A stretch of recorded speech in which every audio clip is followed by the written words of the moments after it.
All right, so I want to look at the nose, right? I'm working from adjacent area to adjacent area to adjacent area.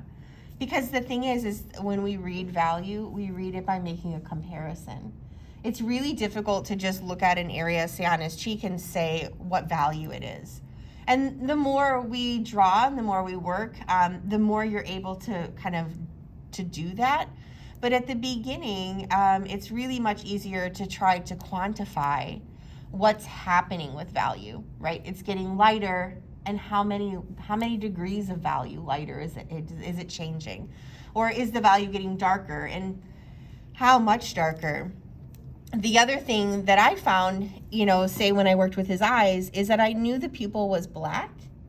So if that's black, then I can start to make a comparison from a known amount, right? I can say, well, if his pupil is black, then, how much lighter is his iris than that? And I can start to try to put those two values, and I'm literally thinking about my value scale and trying to put them on there. And I'm thinking about that number range that we labeled on our value scale as I try to make those determinations. By shading in this kind of background, we looked at that about like blocking that in, and originally we just kind of buffered his face a little bit, so that rather than comparing his cheek to white paper, I was able to compare his cheek to the dark that surrounds it. And that's what I'm going to experience in his photograph, right? What is this value here when compared to kind of that dark value that is on the other side of it, okay? Reading value is especially difficult at the beginning because my whole paper is white. So any mark I make on the paper feels darker than it really is, or that it will be eventually. I'm also looking at how value changes, whether it's a clean line, whether it's a soft edge, or whether it's a gradation. And so I'm going to start in the same way that we started with the eyes, by kind of blocking in those darks first. And so I want to look at his nose, and I want to think about the fact that there's a clean line here at the top of his nostril where it's the edge of the nostril, and this interior space is going to be black again. The nostril, that kind of rounded shape, it softens out here at the bottom where it's not overlapping anymore, right? Where it's just kind of an interior space, and the value gets a little bit lighter. If it's really hard to see what's happening in your photograph, you can do the same thing I did, which is that I just cropped my photo and printed another version, which allowed me to see his face better because his face was bigger. Okay, so again, I can see there's a clean line here from overlapping, but it's a soft edge on the bottom from the shadow. I can see it's lighter here and darker here. So I need to record that. I'm going to start by setting those darks, and that's what we did in the eye too. So I've got a clean line here, and I'm just going to pull off that edge.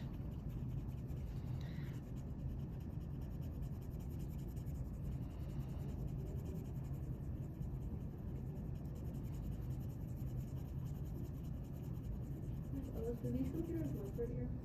They do. Mm-hmm.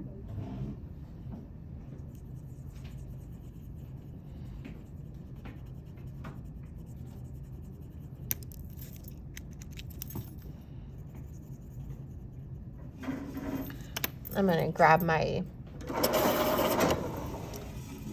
ebony pencils just so I can get in and get those darker values. I like the mechanical pencil sometimes when I'm drawing things that are small, because the tip of the pencil is so small that I feel like I can get into small spaces. So I like that about it, but it doesn't, the lead is harder, and so it doesn't allow me to really make dark values. Okay, so I've got that first nostril kind of laid in. The next thing I want to think about is I can either move to the other nostril, kind of on the interior Why don't I go ahead and do that? And it's going to be the same thing, right? It's going to be clean along here where it's kind of a grabbable edge. So I'm going to take my pencil and kind of draw that clean line. And I'm going to pull the value off of that edge. And it gets lighter as it moves away from there.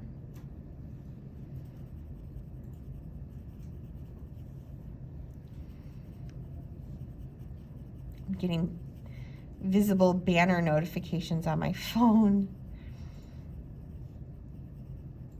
which I can see while I'm shading here, kind of.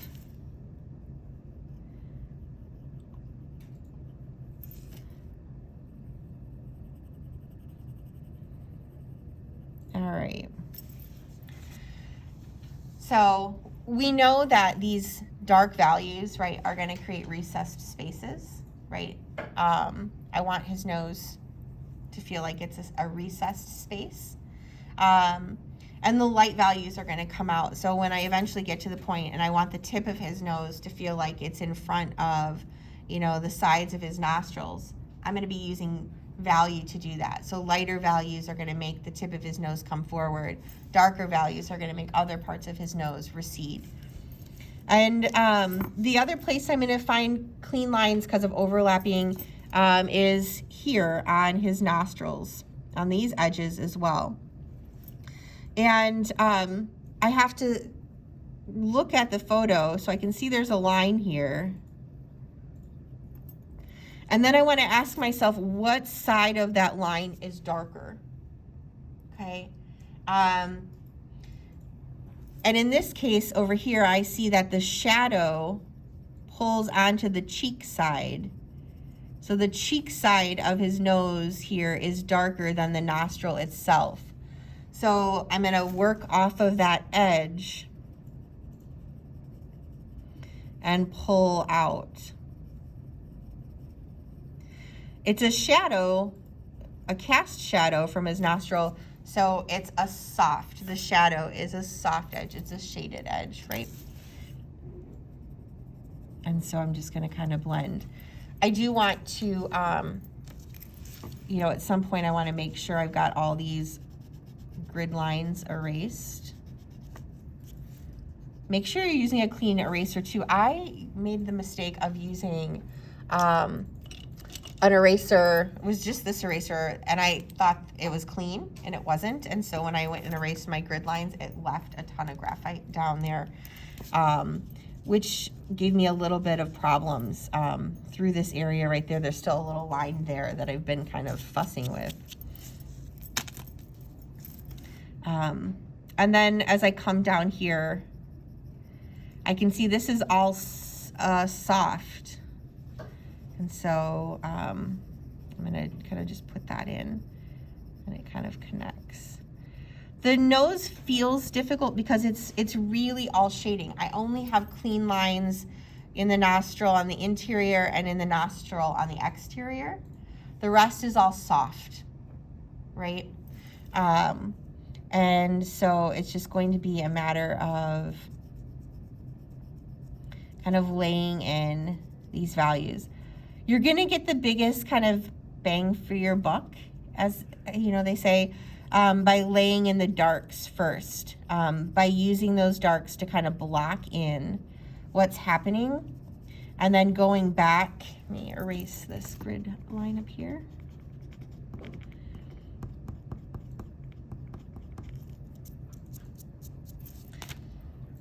If you have a little soft brush, you can like just take that and sweep away. Okay. When we look at the nose, actually, you're going to see a lot of things that feel similar to your sphere. In fact, you could probably identify 3 spheres within the nose, and those would be the 2 nostrils and the tip of the nose.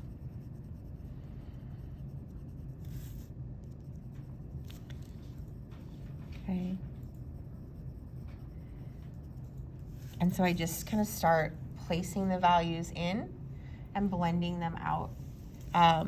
just having those darks allows his nose to start to feel like his nose. And I think we saw that with the eye too, like just a little bit of work with value and it automatically started to come out.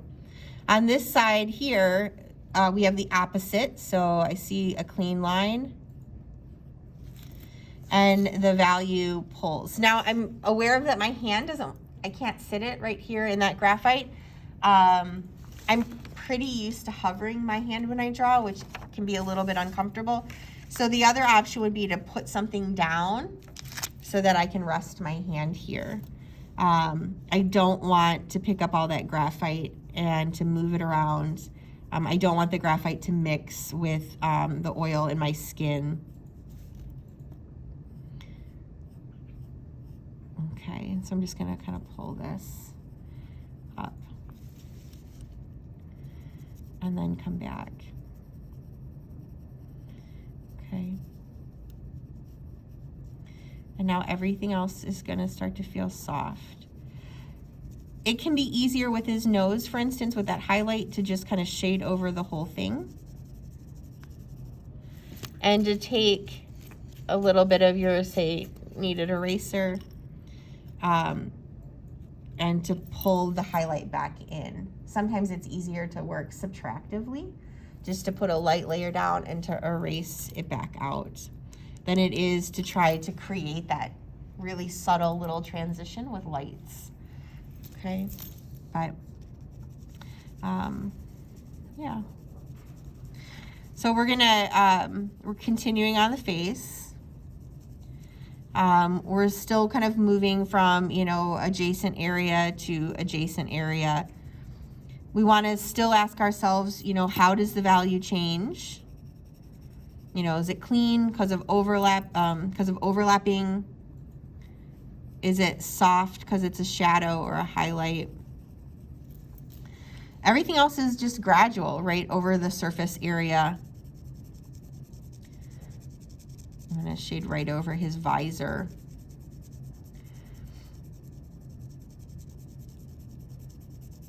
And then I want to kind of figure out or quantify how much those changes are.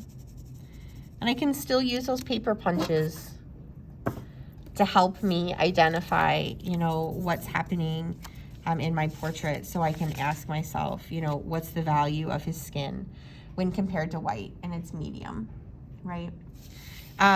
If I can see a highlight on his nose, the only way to see that is because it's different than the area that's not highlighted. So if his nose is too light, the highlight will be invisible, right? And so sometimes that feels counterintuitive as you're working, but okay. All right. If you haven't already started, you're free to kind of start as, you know, as you feel comfortable. If you're not here yet, then that's okay too. I'll share this so you can watch it again later. Okay. All right.